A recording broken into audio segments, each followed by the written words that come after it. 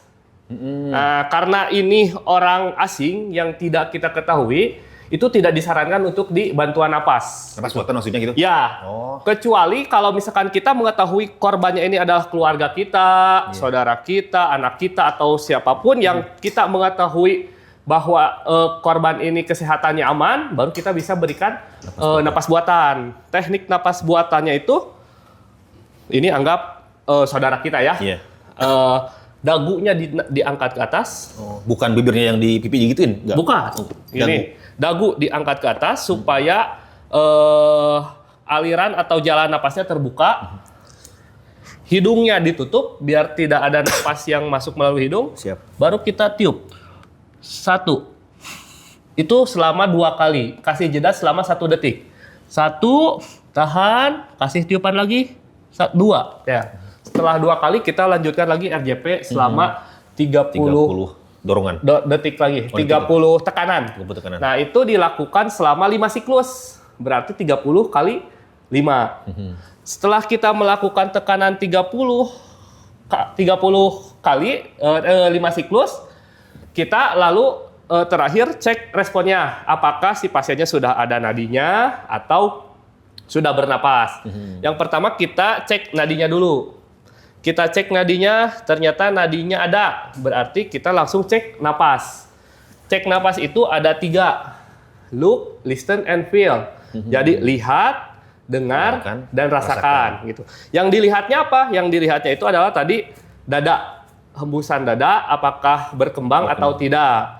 Terus yang didengarkannya itu apa? Suara napas ke telinga. Apakah ada suara hembusan napas?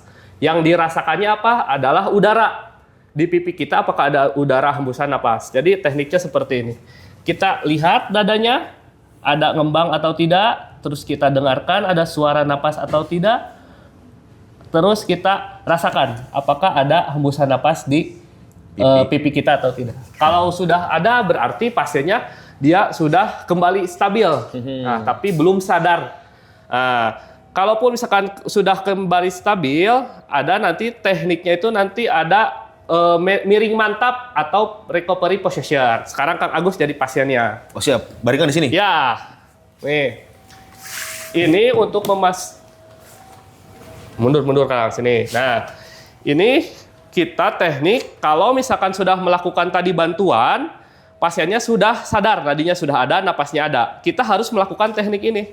Namanya recovery position atau miring mantap. Yang pertama, tangannya di sini disimpan huruf L.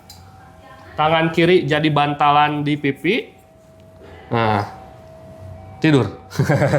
Nah, kaki kiri kita angkat, dilemesin aja Kang. Siap. Dilemesin. Bahu dan ini kita tarik. Nah, ini tujuannya untuk apa? Kalaupun misalkan ada dahak atau benda asing di area tenggorokan, itu bisa keluar melalui posisi ini. Jadi tidak menghambat jalur napas. Itu Kang, mungkin itu tadi cukup teknik kalau bisa kita mau melakukan pertolongan bantuan hidup dasar kepada orang yang tidak sadarkan diri. Nah, Sobat Sehat, kita akan coba, saya sendiri akan mencoba bagaimana tindakan pertama pada pasien atau korban yang mengalami kondisi yang tidak sadarkan diri. Nah, sini dulu Kak Agus. Nih, saya kasih kasus ya. Ada pasien tergeletak di tangga. Pasien tergeletak di tangga, Kang Agus melihat apa yang akan dilakukan. Silakan. Siap. Tadi dulu 3A dulu Kang Agus. 3A. Ya. Aman lingkungan. Aman diri dulu. Aman lingkungan. Aman pasien. Aman pasien. Pastikan itu semua ya. Siap. Setelah dirasa 3A aman, kita tepuk pundak pasien. Ya. Bu, Pak. Nah, setelah kita melihat kondisi si pasien ini masih belum sadar, maka kita akan melakukan yang namanya minta bantuan dulu. minta bantuan. Kita minta bantuan ke orang-orang sekitar. Betul. Kang, tolong panggilkan ambulan. Bisa seperti itu.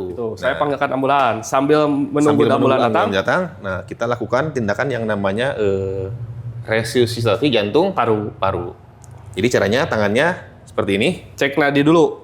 Oh, cek nadi dulu. Ya, jangan sampai kelewat. Cek nadi dulu. Sebelum ke RJP kita cek nadi dulu apakah kondisi si pasien ini nadinya masih berada atau tidak. Ya. Nah, setelah dirasa tidak ada nadi, baru kita lakukan RJP. Nah, kita lakukan RJP di bagian tengah dada atau satu jajar dengan puting susu. Di sini ya berarti ya. Nah, di sini. Oke, Kang Agus di kepal. Gini, ininya lurus. Nah. Dan yang digerakkan itu bukan tangannya tapi bahu didorong.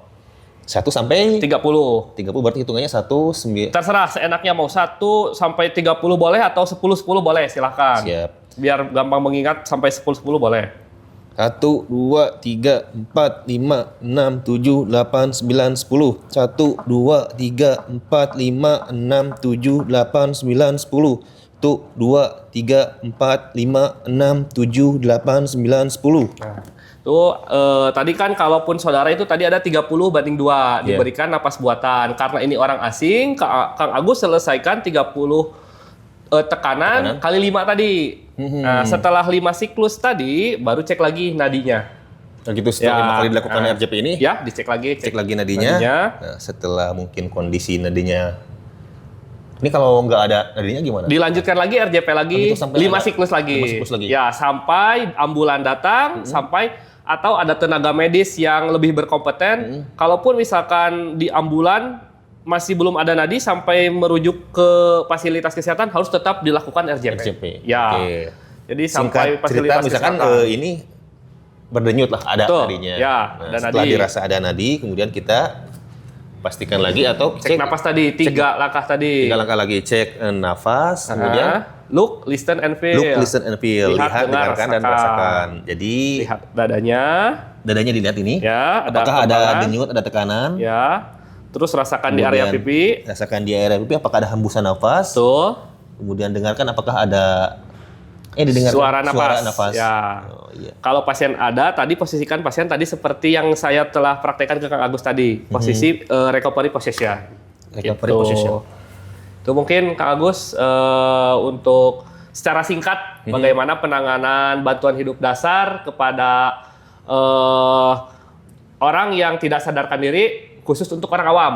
Tuh, kalaupun tadi teknik untuk tenaga medis itu emang agak sedikit dengan ada bantuan alat lagi, kalau untuk orang awam itu khusus hanya seperti itu aja. Jadi kita menekan sampai ada bantuan dari tenaga kesehatan yang datang. Mungkin seperti itu. Ya, itu tadi mungkin Sobat Sehat singkat dari kita terkait dengan bagaimana penanganan tindakan pertama pada orang yang tidak sadarkan diri atau pasien yang tidak sadarkan diri di lingkungan kita. Semoga simulasi ini bermanfaat dan bisa dipraktekkan mungkin untuk Sobat Sehat semua yang ada di rumah. Terima kasih.